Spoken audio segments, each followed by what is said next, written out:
All right, our domain model is pretty simple at the moment. So I want to add a bit of complexity to it to make it more real world. In the customer class, I want to introduce a couple new properties. It's subscribe to newsletter and membership type. So I'm going to make up a business rule here. We can have a few membership types like pay as you go, monthly, quarterly, and annual. Customers who like to be on pay as you go membership don't have to pay any fees to sign up. When they rent a movie, they will be charged per night based on the rental fee of each movie. But if they choose to sign up on a monthly, quarterly, or an annual plan, they will have to pay some upfront fee, but with this, they will get a discount when they rent movies. To model this, we need a new class called membership type with properties like sign up fee, duration, and discount rate. Each customer should have one and only one membership type. Now, when it comes to implementing this using the code first workflow, instead of making all these changes in one go like Big Bang, we should make small changes, create a migration, and run it on the database. With a Big Bang migration, you increase the risk of things going wrong. And that's one of the reasons many developers who try code first workflow fail. You should treat these migrations like your source code repository. You make small changes to the code and commit it to the repository. This allows you to better version your code.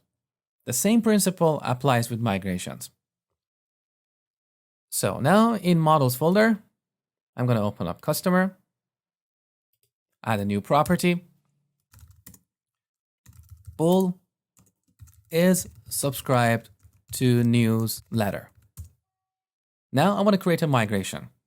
So back in package manager console, add migration. We give it a name.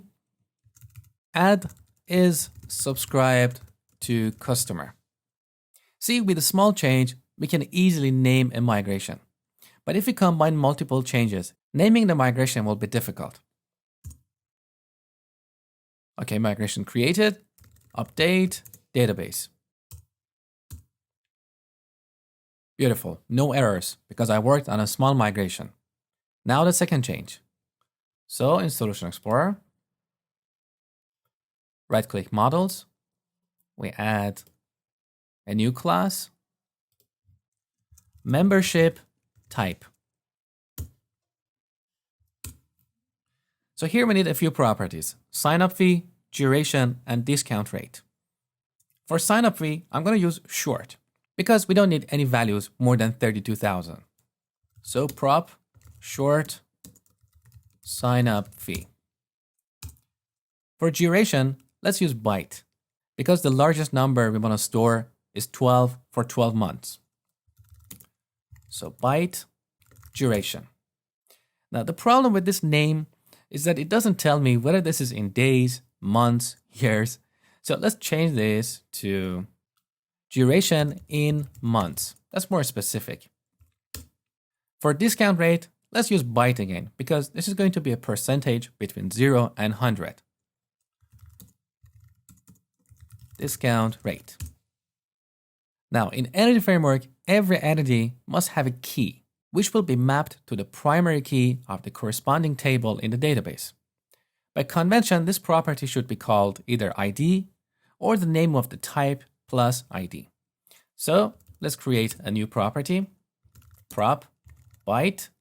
Again, I'm using byte because we have only a few membership types.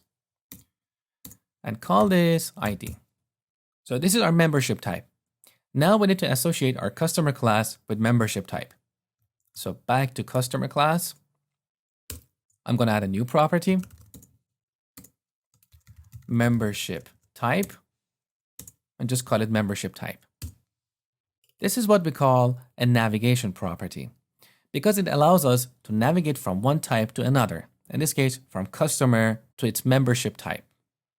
These navigation properties are useful when we want to load an object and its related objects together from the database. For example, we can load the customer and its membership type together. You will see that later in this section.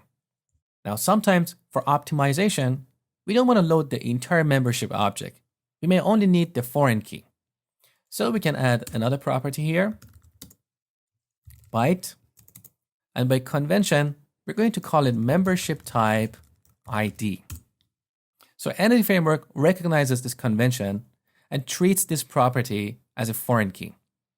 Okay, our domain is updated. Now we need to add a migration. So back to Package Manager console. Let's clean this up. CLS. Add migration. Let's give it a name. Add membership type. Okay, now update database. Beautiful.